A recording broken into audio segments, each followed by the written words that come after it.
When it comes to getting money, I be interracial. I be mixing euros with the dollars and the pesos.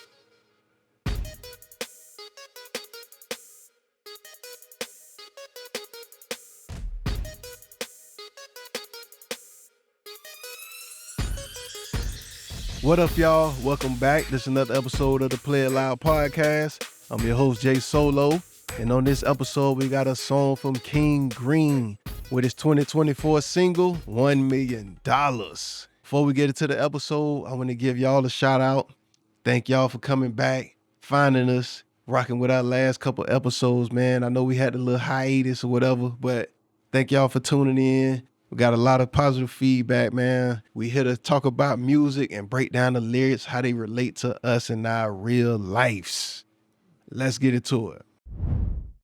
So before we break down the song and get into the bars, let me give you a little background about King Green. King Green is a rapper of Haitian descent from the DC area. Born in Boston to Haitian immigrant parents, he spent his development years in Nice, France. But his family returned to the States during the golden age of hip-hop in the 90s. What an era to return to, man. Shout out to King Green, man. Let's get into what the song is about. The lyrics focus on the theme of wealth and success, with the title suggesting a goal of aspiration of earning $1 million. King Green shares his journey to achieve this goal with verses that highlight his hustle, determination, and confidence. The song also touches on the theme like financial freedom, luxury, and the lifestyle that comes with it. Yes, sir. So let's get into the bars. I hate comments when I see them. This ain't a song about money. This is a song about freedom. I like this bar, man, because sometimes people feel like you sold out once you prioritize money. And I understand, money isn't everything. You can't do everything for money. But I do also understand it's definitely essential to have your little money in the United States of free enterprise.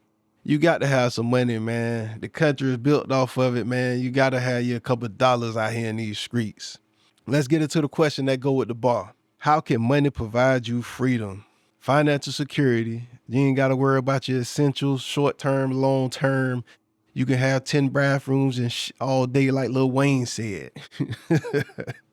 Your time, you definitely can do whatever you want to do at your time. You can go back to school. You can learn about stuff that you always want to learn about. You can sleep in. You can do whatever you want, man. Like your time is yours to do whatever you want. And you can do whatever job you want to do.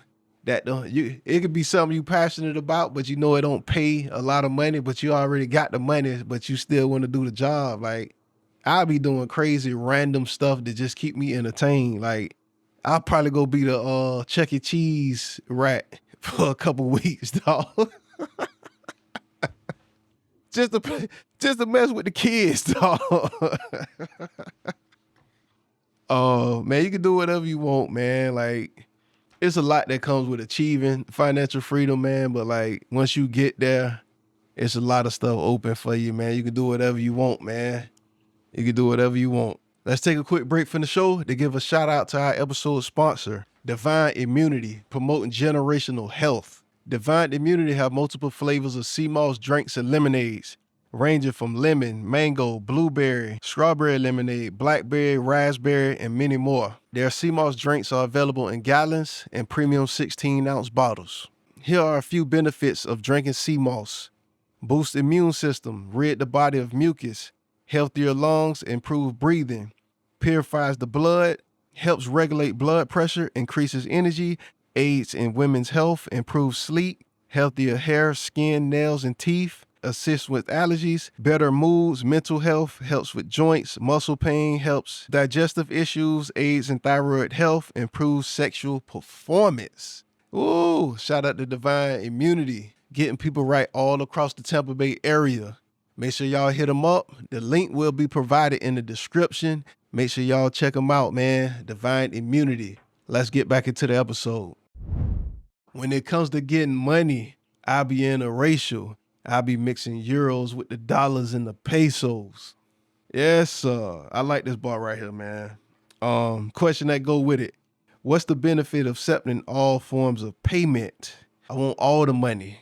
I want cash, credit, debit, PayPal, Cash App, Zelle, Apple Pay. What else? All forms of payment. I don't got Apple, I don't rock with iPhone, but my partners do. Send it to them, they'll send it to me. I want to accept all forms of payment. If I got a product or service that I'm trying to sell and offer, I'm accommodating to accept all forms of payment, man.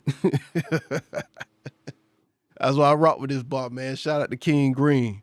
Next bar. I made a song with Eminem. I made a song with Pharrell. They up 100 M's, but my shit didn't sell. I rock with this bar, man, because sometimes, you know, you do stuff to collaborate with people, network with people thinking it'll be a win-win situation. But sometimes it don't work out that way because at the end of the day, it's up to the customer, it's up to that fan, it's up to that individual if they gonna rock with you. Sometimes it do, I'm gonna say majority of the time it don't, you know what I'm saying? Because it's really up to those people. And it can be equal advertising and promotion on both ends, but if the people don't rock with you, if that fan base or that customer base that they have, they don't rock with you and your services, they not gonna take the services or buy the product. That's just how that go, man. So collabing could be good. Sometimes it don't. Sometimes it don't work. Let's get it to the next bar. I net 200,000, did it all by myself. So I make another hit, but I'm promoting it till I get $1 million in the bank. Yes, sir. Question that go with this. What's the most fulfilling part of seeing your personal investment pay off? So I know everybody not entrepreneurs or business people, or just don't want to put the effort into, you know, creating stuff from scratch. But like, this is something that's in my DNA. I feel like this is in me to where, and I want this for, if I could get this feeling for everybody, it's something unexplainable about creating something from scratch, from zero, creating a product or service, and people are paying you money for it, and you can pay your bills and provide for your family from it. Like, that is a feeling that I wish I can have everybody experience, man, because to me, that's life for me. That is life for me. Something that I done created out of nothing and built it into a product and business or service that provides for me and my family. That's, oh man, that's, to me, that is what everything life is about, man. Life is about, I wish everybody could experience that, but like I said, everybody not entrepreneurs or business people like that, and they won't get it. They won't get it. It's a lot that comes with it, but I'm all for this, man. Invest in yourself until you get $1 million in the bank.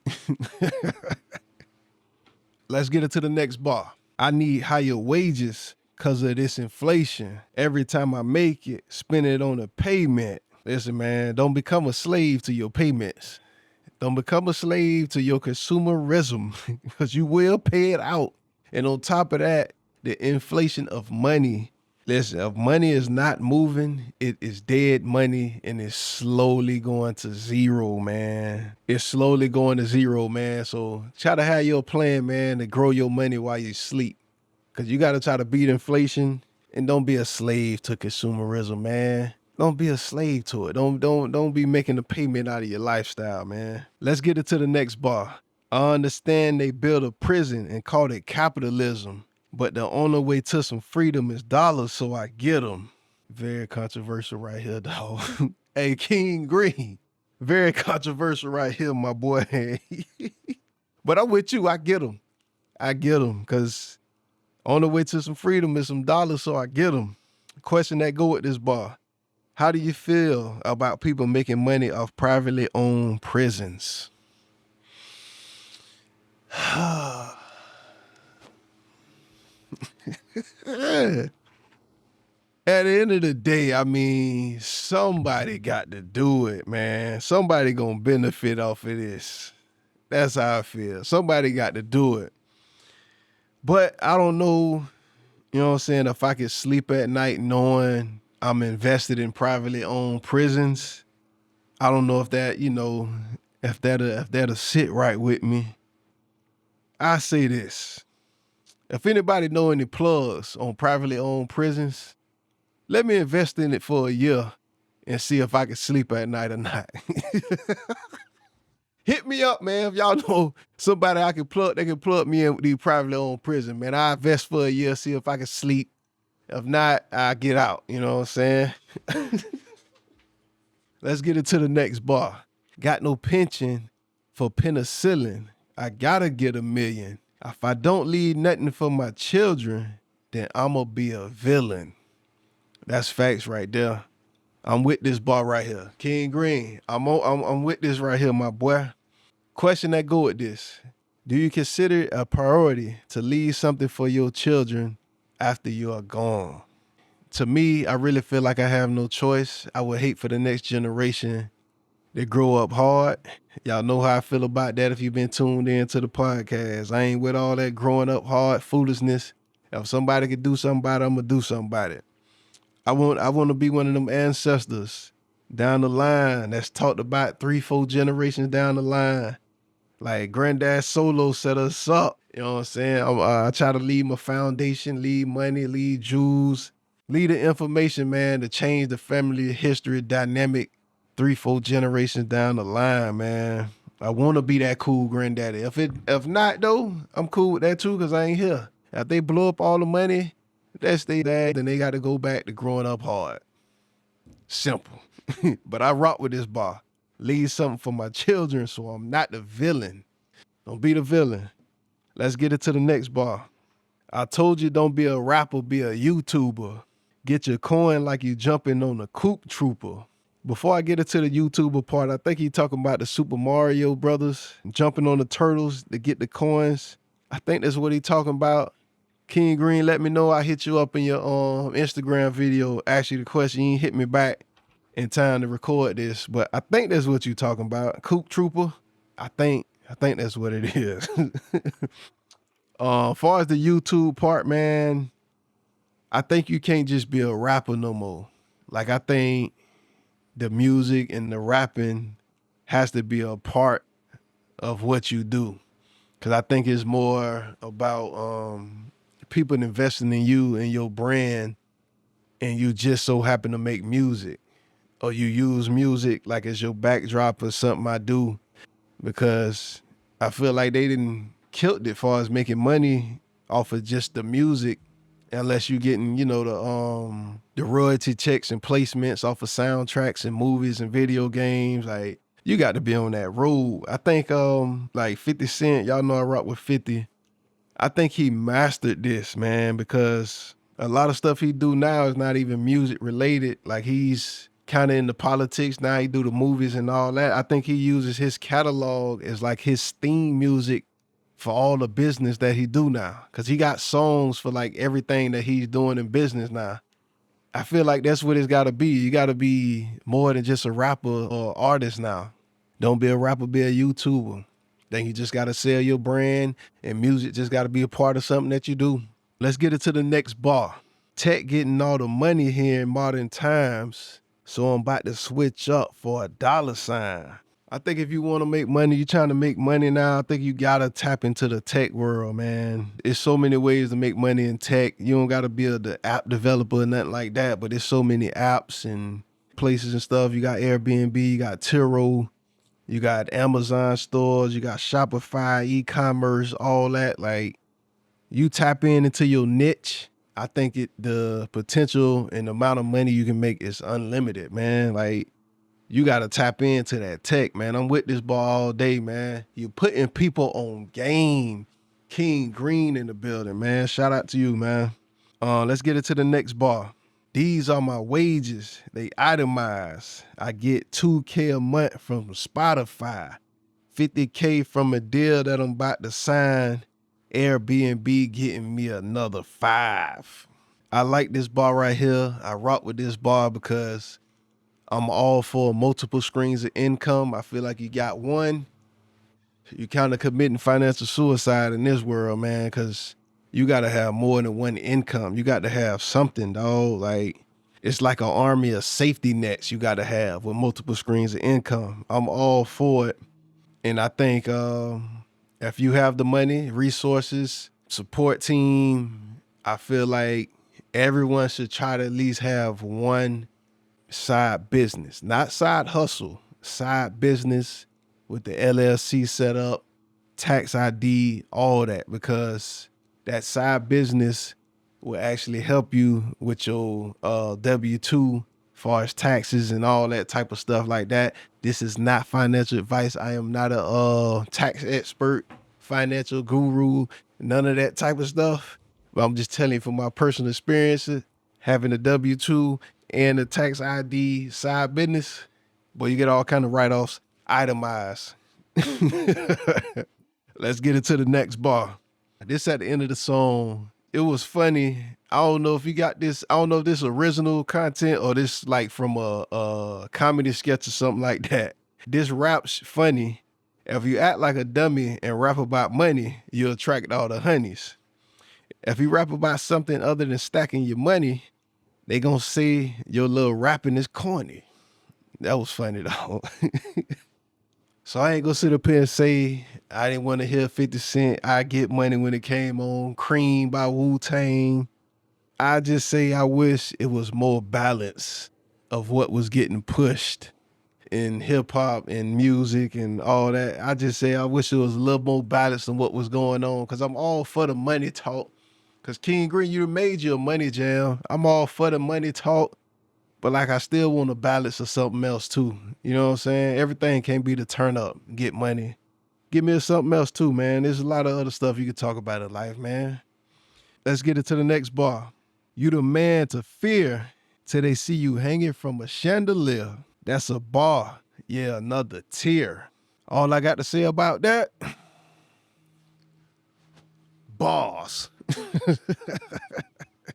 Let's get into the next bars, man. I tried being humble. Humble gets no respect. So before this ship bubble, let's double up all the checks. When people say be humble, I really don't know how to take that sometimes, man. Let's get into the question before I get my answer or my input on this bar. How do you feel when people say you should be humble or be more humble? I'm going to go ahead and read the definition of humble. And I feel like I check off a lot of these boxes. Definition of humble. Being humble means having a modest and realistic view of oneself, one's ability, and one's accomplishments. It involves recognizing one's limitations and weaknesses, being open to learning and growth, valuing others' perspectives and contributions, avoiding arrogant and self-importance, showing appreciation and gratitude, being willing to listen, learn, and adapt, embracing mistakes and failures as opportunities for growth. Humility is about striking a balance between confidence and modesty. It can lead to stronger relationships, greater personal growth, and more realistic self-awareness. So I read all that to say this, man. If that's the definition of humble, I don't think that's what people mean. Because I know people, you know what I'm saying, that checks off a lot of these boxes, majority of these boxes, and I've witnessed people tell them they should be more humble or they should tone it down a little bit. Like, tone down what? Like, people can't have confidence? Like, what do you want them to tone down? I feel like people want people to dim their light down or like come down to their level so they can relate to them and stuff like that. Like, I get it, you know what I'm saying? Like, nobody should be out here just being a complete asshole about stuff like that. But like, I don't know, man. I kind of struggle with the whole be humble stuff. You know what I'm saying? I think it's mixed up also with people that's down to earth or laid back. I don't think that has anything to do with being humble. You know what I'm saying? Like, I don't know. I'm kind of torn. I'm kind of torn with this, man. I kind of think that's about people's own personal insecurities, man, when they be telling people to be humble when the people are just confident in what they do and what they done. You know what I'm saying? Why can't you, confident and be proud of stuff you done and accomplished? Why I got to tone down what I did to make you feel comfortable? I think I'm going to drop a t-shirt once the website drop that's called Humble A-Holes. because I feel like that's what we are. People that feel like me, how I feel about the situation, I feel like that's what we are. Humble a-holes. Leave us alone. If you don't agree, don't buy the shirt, and the shirt is not for you. You know what I'm saying? All right, so that's the last bar, man. Shout out to King Green. This song be jamming. This is gonna be one of my favorite songs for the summer because I be jamming this boy hard. Shout out to King Green, man. You also got a song with one of my favorites, man, Method Man. You see it back here. I got Takao back there. One of my personal favorite albums back there, man. Shout out to Method Man. Might be my next song that I do. Again, thank y'all for tuning in. It's your boy Jay Solo. It's the Play It Loud podcast. Let's go.